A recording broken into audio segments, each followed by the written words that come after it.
અમદાવાદમાં ભગવાન જગન્નાથજીની જળયાત્રાની તૈયારીઓ શરૂ થઈ ચૂકી છે। જળયાત્રા મહોત્સવને લઈને આમંત્રણ પત્રિકા તૈયાર થઈ ગઈ છે।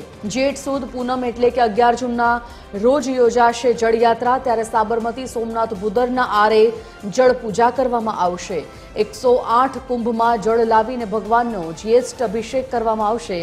ધજા ગજરાજ સાથે ભગવાનની જળયાત્રા પણ નીકળશે। राजकीय महानुभावों संतो महंतो आमंत्रण आपवामां आव्युं छे।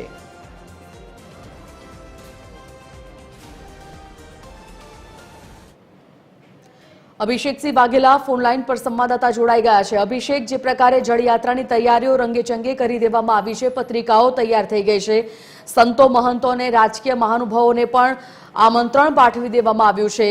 जळयात्रानी तैयारीओ विषे आगळ शुं विगत?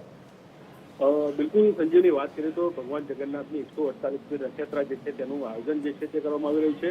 આગામી દિવસોમાં એટલે કહી શકાય કે આગામી 11મી તારીખે જે છે ત્યારે જળયાત્રાને લઈને તમામ તૈયારીઓ જે છે તે તૈયાર કરી દેવામાં આવી છે। મહત્વનું કહી શકાય કે જેઠ સુદ પૂનમના દિવસે જે 11 જૂન છે ત્યારે આ જળયાત્રા જે છે તેનું આયોજન કરવામાં આવ્યું છે। ત્યારબાદ ભગવાન જગન્નાથની એક પછી એક જે તૈયારીઓ હોય છે તેને શરૂઆત કરવામાં આવતી હોય છે। સૌથી પહેલી જો વાત કરીએ તો સાબરમતી નદીના સોમનાથના ભૂદરના આરે 108 જેટલા કુંભ જે છે તેને જળમાં લાવીને તેનો ભગવાનનો જ્યેષ્ઠ જે છે તે અભિષેક કરવામાં આવતો હોય છે, જેમાં મોટી સંખ્યામાં લોકો જોડાતા હોય છે।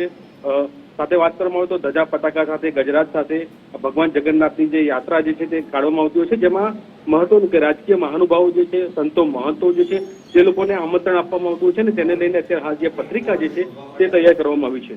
જી ધન્યવાદ જાણકારી માટે અભિષેક।